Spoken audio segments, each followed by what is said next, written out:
और मेरे साथ है रामाचल राजभर जी, मैं इनसे बात करता हूँ। मेरे चैनल में आपका बहुत बहुत स्वागत है। धन्यवाद, शुक्रिया जी। क्या ये जो किसी का माहौल इस समय है, क्या माहौल है इस समय? देखिए, मैं घोसी विधानसभा में कई गांवों में गया हूं और सर्व समाज के बीच में बात भी रख रहे हैं, चर्चा भी कर रहे हैं। घोसी विधानसभा के सर्व समाज के भाई बहन अपने को ठगा महसूस कर रहे हैं और ऐसी स्थिति में मतलब बड़े पैमाने पर समाजवादी पार्टी को वोट देकर जिताने जा रहे हैं जी। क्योंकि अगर ये जो बोझ जनता पे पड़ा है, इसके दोषी जनता नहीं है, दोषी है जिनको घोसी विधानसभा की महान जनता ने 2022 में विधायक बनाया था जी। तो आक्रोश भी बहुत है और उनके अंदर बदला लेने की भावना है कि हम उनकी जमानत जब्त करा दें। इसमें नहीं कौन का, सर्व समाज के लोग एक स्वर और बड़े जो नहीं भी खुल रहे हैं उनके अंदरूनी है कि हम बूथ पे जो है साइकिल के सामने बटन दबाकर श्री सुधाकर सिंह को जिताने का काम करेंगे जी। ये जो चौहान जी हैं, जो अभी आपके विधायक थे पहले, तो ये जो है इनका नाम जो है दल बदलू रख दिया गया है। और क्या अचानक ऐसा क्या हो गया कि जो समाजवादी पार्टी छोड़ के और फिर पुनः जो है भाजपा में जो है शामिल हो गए?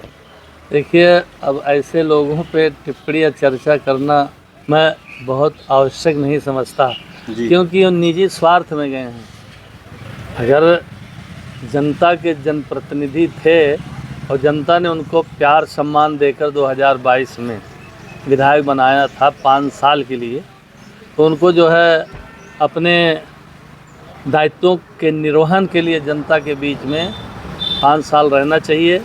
लेकिन इससे तो क्लियर हो गया, स्पष्ट हो गया कि निजी स्वार्थ में उन्होंने समाजवादी पार्टी छोड़कर और भारतीय जनता पार्टी में गए हैं। और इनका इतिहास रहा, कभी बीएसपी, कभी भाजपा, तो कभी समाजवादी पार्टी। एक चीज़ और जानना चाहूँगा आपसे, ये जो उपचुनाव होता है, कहीं ना कहीं सीटें जो खाली होती हैं, कोई भी सिटिंग विधायक होता है, एमपी एमएलए जो भी होता है, तो उसके मरने के बाद उपचुनाव किया जाता है। लेकिन ये अभी जिंदा है और जिंदा होने के बाद भी पार्टी बदले, त्यागपत्र दिए, चाहे जो भी था, तो ये जिंदा है, उसके बावजूद भी जो है इनकी सीट से उपचुनाव हो रहा है। इसके बारे में क्या कहेंगे? देखिए, वो विधानसभा से इस्तीफा दिए हैं ना जी। सदस्य विधानसभा से उन्होंने इस्तीफा दिया है। माननीय जो विधानसभा के अध्यक्ष हैं जी, माननीय स्पीकर साहब के यहाँ, तो इसलिए ये सीट खाली हुई है और चुनाव हो रहा है जी।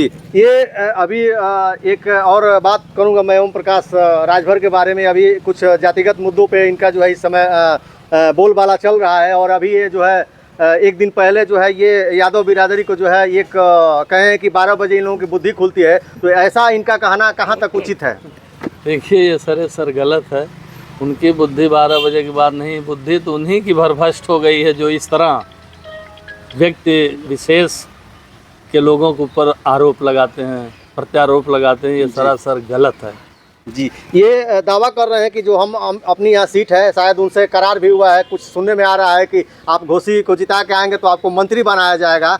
इस पे आप क्या कहना चाहेंगे?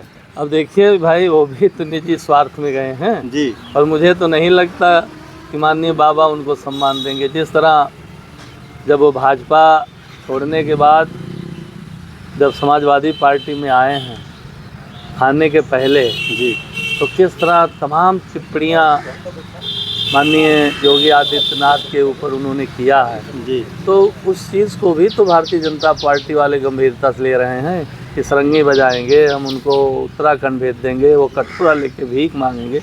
एक पॉलिटिकल आदमी को अमर्यादित टिप्पणी किसी के बारे में नहीं करनी चाहिए जी, अगर वो अच्छा पॉलिटिशियन है, राजनीतिक है जी।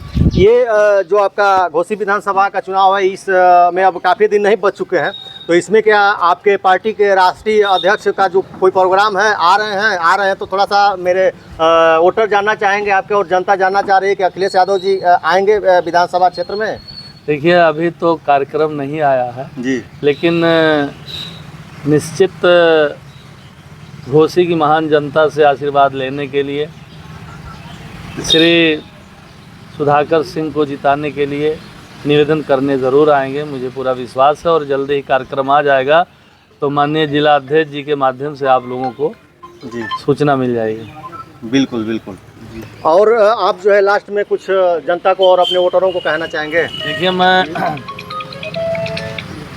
घोसी विधानसभा के सर्व समाज के मतदाताओं से, भाई बहनों से अपील कर रहा हूँ कि इस चुनाव के हार जीत से श्री योगी आदित्यनाथ जी की सरकार पर कोई असर पड़ने वाला नहीं है जी। लेकिन अगर ये सीट्स सर्व समाज के भाई बहन जिताकर समाजवादी पार्टी की झोली में डालने का काम करते हैं तो एक मैसेज ज़रूर चला जाएगा कि आने वाला 2024 समाजवादी पार्टी का होगा। क्योंकि आज जनता महंगाई, भ्रष्टाचार से त्राहिमाम, किसान आज अन्न जानवरों से परेशान है।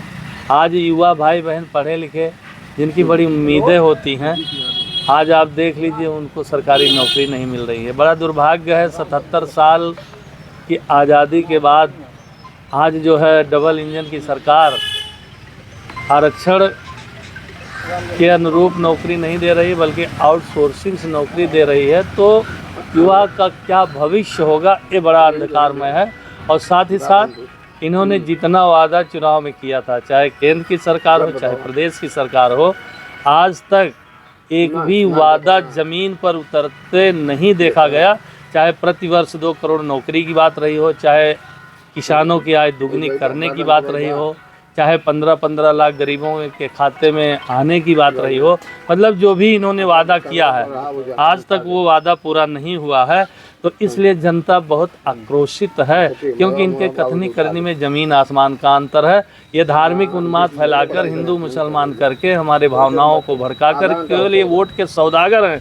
उनसे जनहित के मुद्दे से कोई मतलब नहीं है, चाहे गरीब हो, वंचित हो, पिछड़ा हो या दलित हो या अक़लियत के लोग हैं या सर्व समाज के गरीब लोग हैं, उनके प्रति न इनकी सहानुभूति है न उनको विकास के लिए कोई इस तरह कार्य योजना ये लोग बना रहे हैं। इसलिए जनता जो है उनको ये बताना चाहती है कि सावधान हो जाओ, अभी 9 महीना 10 महीना है लोकसभा चुनाव होने में। तो जो आपने वादा किया है, हम इस चुनाव को समाजवादी पार्टी के झोली में जिताकर डालकर हम आपको आगाह कर रहे हैं। अगर आप अपने वादे पे खरे नहीं उतरे, ज़मीनी स्तर पर खरे नहीं उतरे, तो हम 2024 में एक वोट साइकिल के सामने वाली बटन दबाकर और समाजवादी पार्टी के लोकसभा के प्रत्याशियों को जिताकर केंद्र की सरकार को गिराने का काम करेंगे। ये जनता के दिलो दिमाग में बैठ गया है और आज इसी तरह जब हम लोग घूम रहे हैं तो बातें झलक कर आ रही, उनकी पीड़ा झलक कर आ रही है। जी, बहुत बहुत धन्यवाद।